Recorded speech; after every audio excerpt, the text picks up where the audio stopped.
Let's know about injection nitroglycerin. Class की बात करें तो इस ड्रग को पोटेंट वेसोडायलेटर क्लास में इंक्लूड किया जाता है क्योंकि ये ब्लड वेसल्स को डायलेट करने का, वाइड करने का काम करती है। जो मार्केट में नाइट्रोग्लिसरीन का वायल अपने को मिलता है वो 10 ml में 50 mg मिलता है, यानी कि 1 ml में 5 mg नाइट्रोग्लिसरीन अपने को मार्केट में मिल जाती है। देन अपन बात करें मैकेनिज्म ऑफ एक्शन की, तो नाइट्रोग्लिसरीन क्या करती है, एक वेसोडायलेटर है, इसलिए ये क्या करती है, रिलैक्स कर देती है स्मूथ मसल्स को। कौन सी स्मूथ मसल्स को? जो ब्लड वेसल्स की स्मूथ मसल्स है उनको ये क्या कर देती है, रिलैक्स कर देती है, जिसकी वजह से वो क्या होती है, डायलेट हो जाती है। तो नाइट्रोग्लिसरीन का काम क्या है, ब्लड वेसल्स को वाइड करना, उसका जो इंटरनल डायमीटर है उसको वाइड कर देना, उसको डायलेट करना। यूजेस की बात करें तो एक्यूट चेस्ट पेन है, यानी कि एंजाइना जैसी कंडीशंस में, हार्ट फेलियर की कंडीशन में और हाइपरटेंशन की कंडीशन में ये क्या करती है, ब्लड वेसल्स को डायलेट करके बीपी को डिक्रीज करने का काम करती है।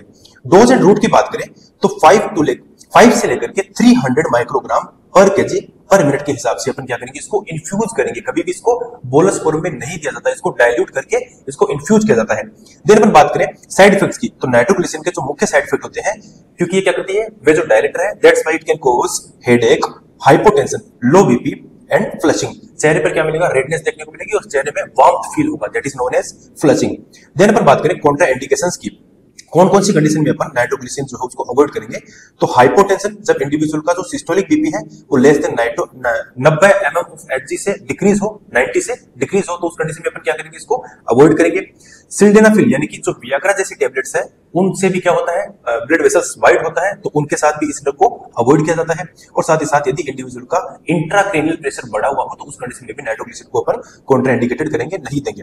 बात करें नर्सिंग इंटरवेंशंस की, तो कौन कौन से ऐसे नर्सिंग इंटरवेंशन है जो कि हम as a nursing officer during nitroglycerin ध्यान में रखते हैं। सबसे पहले अपने को क्या करना है, पेशेंट का ब्लड प्रेशर मॉनिटर करना है, जिस पेशेंट को नाइट्रोग्लिसरीन चल रही है, क्योंकि रिस्क ऑफ हाइपोटेंशन, पेशेंट को हाइपोटेंशन भी हो सकता है। इसके साथ साथ अपने को जो चेस्ट पेन इंडिविजुअल को हुआ था, जिस चेस्ट पेन की वजह से अपन ने इस ड्रग को दिया है पेशेंट को, वो सबसाइड हुआ या नहीं हुआ, ये भी अपन ऑब्जर्व करेंगे। साथ ही साथ इंट्रावेनसली इन्फ्यूजन फॉर्म में इस ड्रग को दी जाती है। देन जो इसके साइड इफेक्ट्स है, लाइक हेडेक है, डिजीनेस है, ये सब अपने को मॉनिटर करने हैं। सिल्डेनाफिल, वियाग्रा जैसी टैबलेट्स के साथ में इस ड्रग को अवॉइड करना है, नहीं देना है। और साथ ही साथ अपन पेशेंट को जब ये ड्रग पेशेंट को दे रहे हैं तो उस दौरान क्या बताना है कि उसको लाइंग पोजीशन, उसको फ्लैट लेटा रहना है, क्योंकि समटाइम्स इसकी वजह से क्या होता है, इंडिविजुअल में सडन ब्लड प्रेशर जो है वो ड्रॉप होता है, ऑर्थोस्टैटिक हाइपोटेंशन का रिस्क हो जाता है। तो ये अपन पेशेंट को गाइड